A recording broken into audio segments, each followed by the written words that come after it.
అండి, అందరికీ నమస్కారం. Welcome to my channel my family Telugu vlogs. ఈరోజు మనం చాలా రుచికరంగా నోరూరించే రొయ్యల పులుసు ఎలా తయారు చేయాలో చూద్దాం. ఈ పులుసు వేడివేడి అన్నంలో కలుపుకొని తింటే అద్భుతమైన రుచి ఉంటుంది. మరి ఆలస్యం చేయకుండా ఈ తయారీని ప్రారంభిద్దామా? ఈరోజు ఇలా రొయ్యల్ని 1 కిలో తీసుకున్నానండి. ఇలా తీసుకున్న తర్వాత ఒలిచేస్తే అరకిలో అయితే అవుతాయండి. వీటిని ఒక 2 సార్లు ఉప్పు నీటిలో వేసి కడిగేసుకోవాలి. తర్వాత స్టవ్ ఆన్ చేసి కడాయి పెట్టి అందులో 1 టీ స్పూన్ ఆయిల్ వేసుకొని ఈ రొయ్యలన్నింటిని కూడా ఈ ఆయిల్లో వేసుకొని ఫ్రై చేసుకోవాలి. ఇవి ఆయిల్లో చాలా చక్కగా ఫ్రై చేసుకోవాలండి, లేకపోతే పచ్చివాసన వస్తుంది. ఒక 5-6 నిమిషాల పాటు ఆయిల్లోనైతే ఫ్రై చేసుకోవాలి. ఇప్పుడు ఈ కడాయి మీద మూత పెట్టేసి ఫ్రై చేసుకుందామండి. ఒక 5 నిమిషాలు ఫ్రై చేసుకుంటే ఇలా అందులో ఉన్న వాటర్ మొత్తం కూడా ఇలా వచ్చేస్తుంటుందండి. ఇక ఇవైతే చాలా చక్కగా ఫ్రై అయ్యాయి. ఇక వీటిని ఒక బౌల్లోకి అయితే తీసుకుందాము. ఇందులో ఉన్న ఈ వాటర్ను కూడా ఒక గిన్నెలోకి అయితే తీసుకుందాము. ఇప్పుడు ఇదే కడాయిలో 2 టీ స్పూన్లు ఆయిల్ వేసేసుకుందాము. ఈ ఆయిల్ వేడెక్కిన తర్వాత ఇందులో మనం సన్నగా కట్ చేసి పెట్టుకున్న ఆనియన్స్ను వేసుకొని ఫ్రై చేసుకుందాము. అలాగే ఆనియన్స్తో పాటు ఒక పచ్చిమిర్చి కూడా సన్నగా కట్ చేసుకొని వేసుకోవాలి. 2 నిమిషాలు మూత పెట్టేసి ఆనియన్స్ గోల్డ్ కలరు వచ్చేంత వరకు ఫ్రై చేసుకోవాలి. ఇప్పుడు ఒకసారి కలిపేసుకుందాము. కలిపిన తర్వాత 1 టీ స్పూను జీలకర్ర వేసుకుందాము. జీలకర్ర వల్ల టేస్ట్ అనేది చాలా బాగుంటుంది. జీలకర్ర వేసిన తర్వాత కూడా కలిపేసుకుందాము.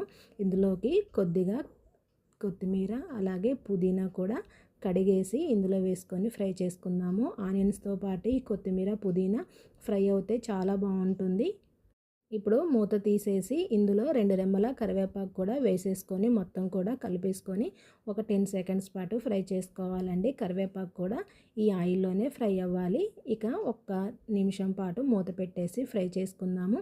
మూత తీసి ఇందులో 1 టీ స్పూను అల్లం వెల్లుల్లి పేస్ట్ కూడా వేసుకొని పచ్చివాసన పోయేంత వరకు ఫ్రై చేసుకోవాలి.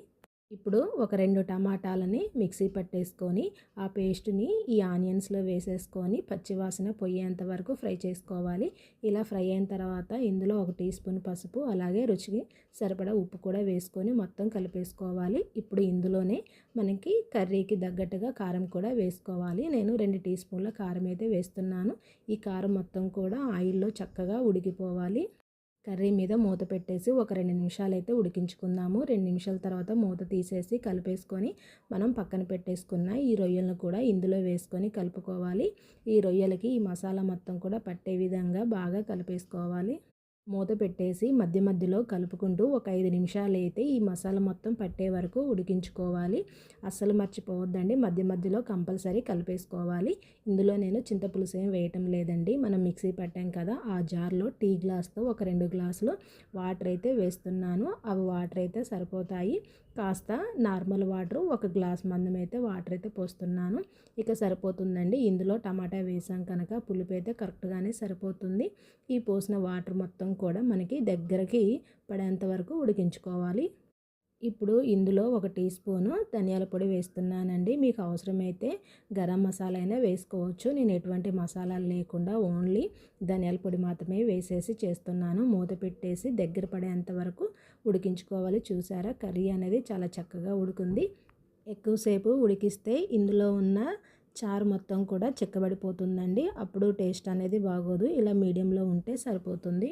అంతే ఫ్రెండ్స్, ఎంతో టేస్టీగా ఉండే రొయ్యల పులుసు అయితే రెడీ అయింది. వీడియో నచ్చితే ఒక లైక్ చేసి మన ఛానల్ని సబ్స్క్రైబ్ చేయండి. Bye friends.